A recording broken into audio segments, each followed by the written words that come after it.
श्रीमद् भगवद गीता यथारूप अध्याय 3 श्लोक संख्या 40।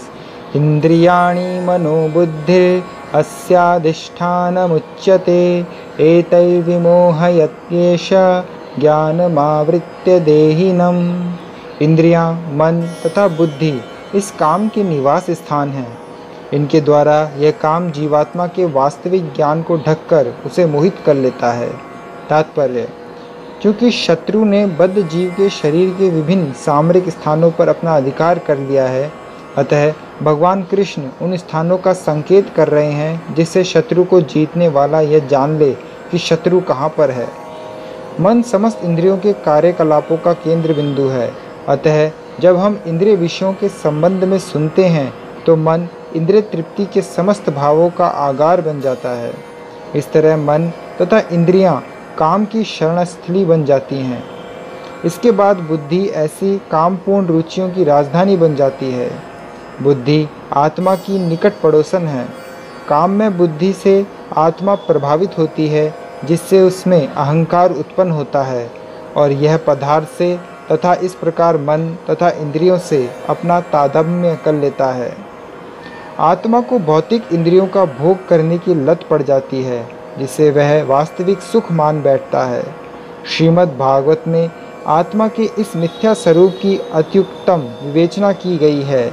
यस्यात्म बुद्धि कुणपे त्रिधातुके स्वधिक कलत्रादिषु भौम इज्जधि यत्तीर्थ बुद्धि सलीलेन करिचित् जनेश विज्ञेषु स एव गोखरः।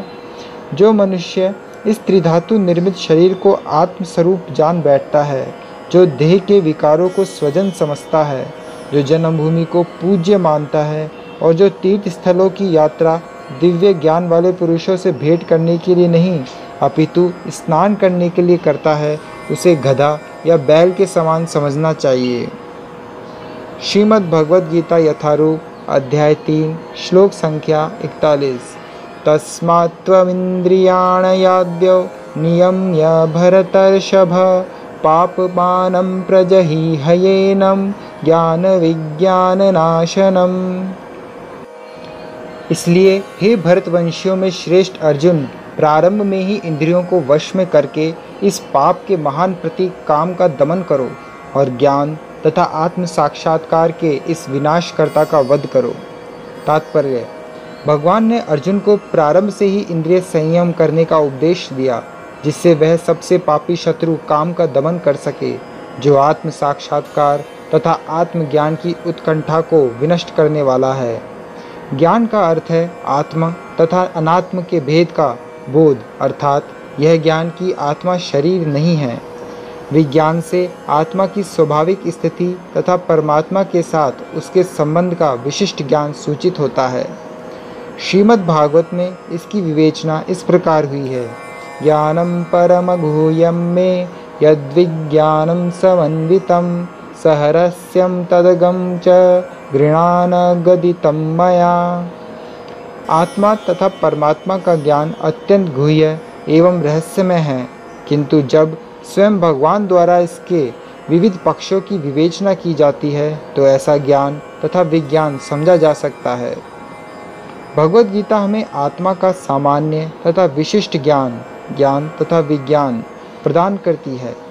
जीव भगवान के भिन्न अंश हैं, अतः वे भगवान की सेवा के लिए हैं। यह चेतना कृष्ण भावनामृत कहलाती है। अतः मनुष्य को जीवन के प्रारंभ से इस कृष्ण भावनामृत को सीखना होता है, जिससे वह पूर्णतः कृष्ण भावना भावित होकर तदनुसार कर्म करे। काम ईश्वर प्रेम का विकृत प्रतिबिंब है और प्रत्येक जीव के लिए स्वाभाविक है, किंतु यदि किसी को प्रारंभ से ही कृष्ण भावनामृत की शिक्षा दी जाए तो प्राकृतिक ईश्वर प्रेम काम के रूप में विकृत नहीं हो सकता।